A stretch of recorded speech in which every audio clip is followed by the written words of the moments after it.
Hey, how you doing? David Taub here with Epic Guitar Instruction. Hope all is going well, and I hope your guitar and musical journeys are going famously. Today, I have a lesson on my top 3 must-know chord changing techniques. Being that I've taught guitar for so many years, right, and I've had the awesome experience of helping students with their guitar playing from all over the world, I see so many of the same issues over and over again that students have challenges with. So a lot of the exercises and techniques I come up with to help students overcome these issues.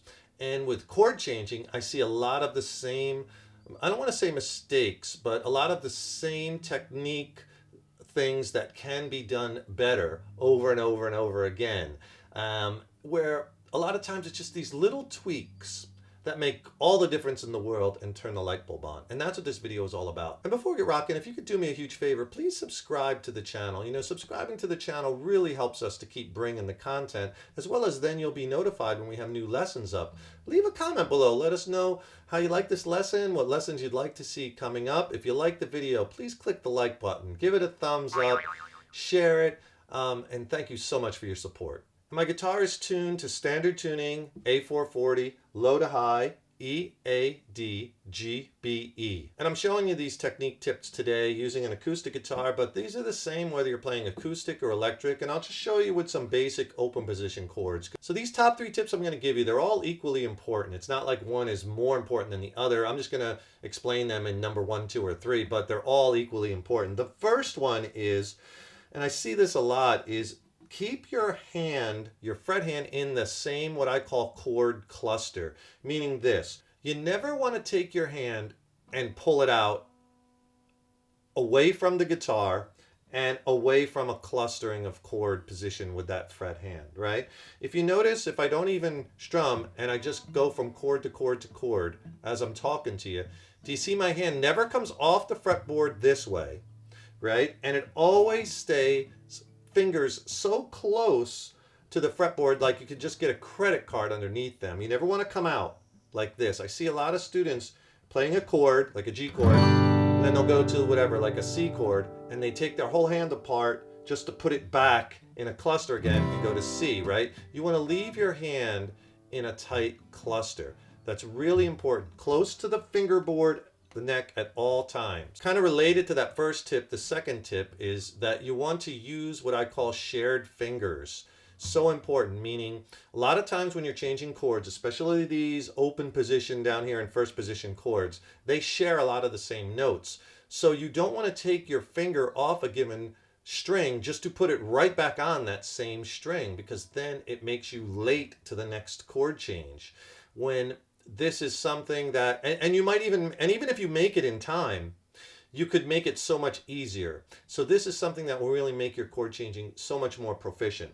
I'll give you some easy examples first, but you can look for these all over the guitar, right? Just to show you, let's say if you're changing from this G chord to a C add 9 chord, right? Obviously, those two chords share these two notes on the high E string and the B string, this G note and the D note. So you wouldn't play the G chord, then take your hand completely apart just to put it right basically back in that same position, right, on those same strings. You would leave those two down, go G, and then just drop these two fingers. Notice they're in the same cluster. I'm not taking them away from the fretboard. I'm just dropping them straight down.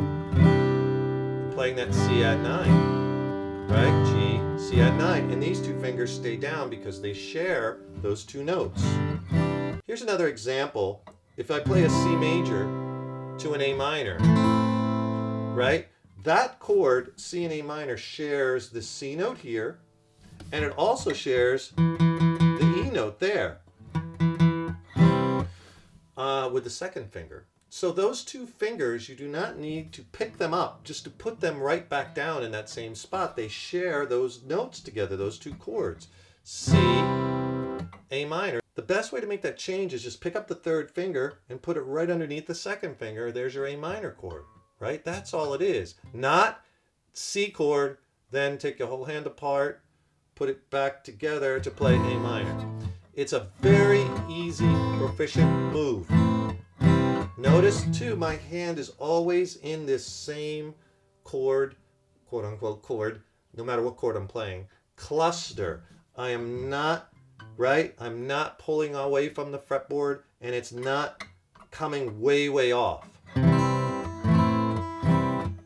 Right? And there's so many chord changes that have these shared fingers. Especially early on, you're going to be doing a lot of the same changes. And you'll see a lot of the same changes over and over and over again in songs like C to A minor, or like, G to E minor, or whatever, right? G to D. So you want to get that muscle memory down, changing those chords in the most efficient manner, okay?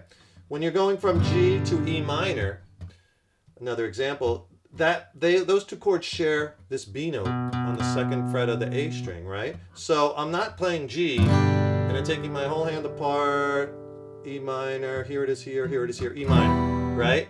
All I have to do is remove this second finger and put it right underneath the first finger, and there's my E minor. Now you might have to shimmy the first finger down a little bit just to fit it in there, but you don't have to take it off, right? It's just that very, very proficient moves where you're not moving the fret hand that much at all. This is absolutely critical to proficient chord changing, looking for those shared fingers and then practicing those changes back and forth until you have them in your back pocket and that muscle memory is down. And if you want some more chord changing tips and techniques and exercises that'll really blast your chord changing to the next level, I can really help you with that. Tell you what, click on that link in the YouTube description box and I'll send you a killer extended play lesson over 30 minutes long with all my chord changing techniques, exercises. I pair it with an ebook of mine which has even more exercises and lessons in it. It's a great 1-2 punch. It'll just get your chord changing blasted to the next level fast. Click on that link below. I'll send it to you for free. And then the third thing that I see all the time that really needs a lot of correction is the pinky finger being out of position. And this falls into play for so many people studying and learning guitar, is that pinky finger is very hard to control and it's out of position. It's like way out here, right? And then it has to travel so far to get back into position because it's kind of flailing out from the rest of your hand. That's very common too. These are all very common things that happen when you learn guitar, and a lot of times they go uncorrected till somebody shows you or tells you, and that's just how it works, right? But the pinky is a big issue for a lot of students, and then once you're doing it for a long time, you really have to work on correcting it. These habits are kind of hard to undo, right? So my suggestion for that is this: when you're learning your chords, take the pinky and attach it to the third finger. So it's what I call hitching a ride on that third finger. See on my D chord? I'm not using the pinky, but it's right there. And it's there because it's so close to hopping into action when I need it. And it's in the right position. Because when I go to G, like from D, bang, I just put it right down. See, I don't have to take it from all the way out here and go down. It's all about economy of movement. Right? It's right there. Or like when I'm playing an A minor chord, notice that pinky is hitching a ride. It's literally on my third finger, but right there, very close to the strings, ready. Same thing like E major. See, I don't have to have that pinky there, but it's there. It's part of the technique on a D chord, right? Whatever chord, on a C chord. That pinky stays right there. And that's really going to help you when you go to bar chords, because that third and fourth finger on a bar chord is right in that position. So that's kind of why I always talk about it like that, because it falls right in. So the proper chord changing techniques now will help you as you move forward in your journey, and will help you as you gain more experience on the guitar, and will be less work to undo all those bad habits later, because your fundamentals could have been tuned a little bit better, right? So and it takes a while to get that pinky trained to do this. So you have to just kind of chip away at it a little a day if you're having trouble with that pinky. But keep it down, right? And that muscle memory will come and you'll get it. If you notice, I keep saying that word muscle memory. And why is it so important? Because eventually you want to get to the point with your chord changing where you're really not like cognitively sending that message down from your brain to go. And I know it's like this in the beginning, changing whatever, C to A minor. Okay, brain, finger, move third finger down there underneath that one. Got it. There it is. Got it. Okay, back. And I have to, and it's an effort to really do that. That gets easier and easier, believe me. And I know that might seem like it's a lifetime away. It isn't, because I see this progression with students over and over and over, because I teach so many students and I see how it works, right? So basically, you want to eventually get to the point by practicing these that you're not even thinking about it. See, I can go through all these open position changes and they're clean, and I'm not thinking about it while I'm talking to you, right?